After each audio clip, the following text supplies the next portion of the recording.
Sub inspector I think ಅವರನ್ನ ಒಬ್ಬ rowdy sheeter ಬೈತಾರೆ KGF ಅಲ್ಲಿ ಪೊಲೀಸರು ಇಮಿಡಿಯೇಟ್ ಆಕ್ಷನ್ ತಗೊಂಡು ಅವನ್ನ ಎತ್ತಕೊಂಡೋಗಿ ಅರೆಸ್ಟ್ ಮಾಡ್ತಾರೆ. ಅವಾಗ ಈ ಕಾನೂನುಗಳು ಈ ಪ್ರೊಸೀಜರ್ಗಳು ಅಡ್ಡಿ ಬಂದಿಲ್ವಾ?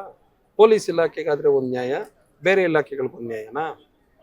ನಾವು ಅದನ್ನು ಕೇಳ್ತೇವೆ. ನಾನು ನಿಮ್ಮ ಮೀಡಿಯಾದಲ್ಲೇ ನಾನು ಅದನ್ನು ನೋಡಿದ್ದು, ಇಮಿಡಿಯೇಟ್ ಅರೆಸ್ಟ್ ಆಗ್ತಾನೆ ಅವನು. ಈ ರೀತಿ ಆಗಬಾರ್ದು. ಎಲ್ಲರಿಗೂ ಒಂದೇ ನ್ಯಾಯ ಇರಬೇಕು. ವಿಶೇಷವಾಗಿ ಹೆಣ್ಣು ಮಕ್ಕಳಿಗೆ ಗೌರವ ಕೊಡ್ತಕ್ಕಂಥ ಇದು ಮಾಡಬೇಕು ಅಂತ ನಾನು ಆಗ್ರಹಿಸ್ತೀನಿ. ಈಗ ವಿಡಿಯೋ ನೋಡಿದ್ರೆ ಏನಿಸುತ್ತೆ ಸರ್ ಪಂಚಾಯತಿ ಅಧಿಕಾರಿ ಮೇಲೆ? ಅಲ್ಲ, ಕ್ಲಿಯರ್ ಆಗಿ ಗೊತ್ತಾಗತ್ತೆ ಅವ್ರು ಯಾವ ರೀತಿ ಮಾತಾಡ್ತಾರೆ, ಅವರ ಪದ ಬಳಕೆ ಏನು, ಅವರ ಸಂಸ್ಕೃತಿ ಏನು ಅನ್ನೋದು ಗೊತ್ತಾಗತ್ತೆ. ಸಾರ್ವಜನಿಕರು ಇದ್ರ ಬಗ್ಗೆ ತೀರ್ಮಾನ ಮಾಡಬೇಕು. ವಿಶೇಷವಾಗಿ ಎಲ್ಲರ ಮನೆಯಲ್ಲೂ ಹೆಣ್ಮಕ್ಳು ಇರ್ತಾರೆ. ನಾವು ಹೆಣ್ಣಿಗೆ ಗೌರವ ಕೊಡಬೇಕು. ಹೆಣ್ಣಿಗೆ ಗೌರವ ಕೊಟ್ಟಿಲ್ಲ ಅಂತಂದ್ರೆ ನಾವು ಬದುಕಿದ್ದು ವೇಸ್ಟ್. ಮೊರಾಲಿಟಿ ಇಲ್ಲ.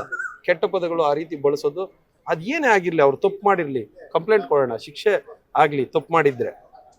ನೀವು ಯಾಕೆ ಬೈತೀರಾ? ನಿಮ್ಗೇನು ಅಧಿಕಾರ ಇದೆ? ನೂತನವಾಗಿ ಪ್ರಾರಂಭವಾಗಿರುವ ಶ್ರೀವೇಣು ಟಿವಿಎಸ್ ಶೋರೂಮ್ನಲ್ಲಿ ಟಿವಿಎಸ್ ಕಂಪನಿಯ ಎಲ್ಲಾ ರೀತಿಯ ಪೆಟ್ರೋಲ್ ಮತ್ತು ವಿದ್ಯುತ್ ಚಾಲಿತ ಬೈಕ್ಗಳಿಗಾಗಿ ಎಂದೇ ಭೇಟಿ ನೀಡಿ.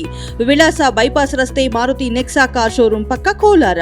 ಹೆಚ್ಚಿನ ಮಾಹಿತಿಗಾಗಿ ಸಂಪರ್ಕಿಸಿ 9986833899 ಅಥವಾ 9986933299.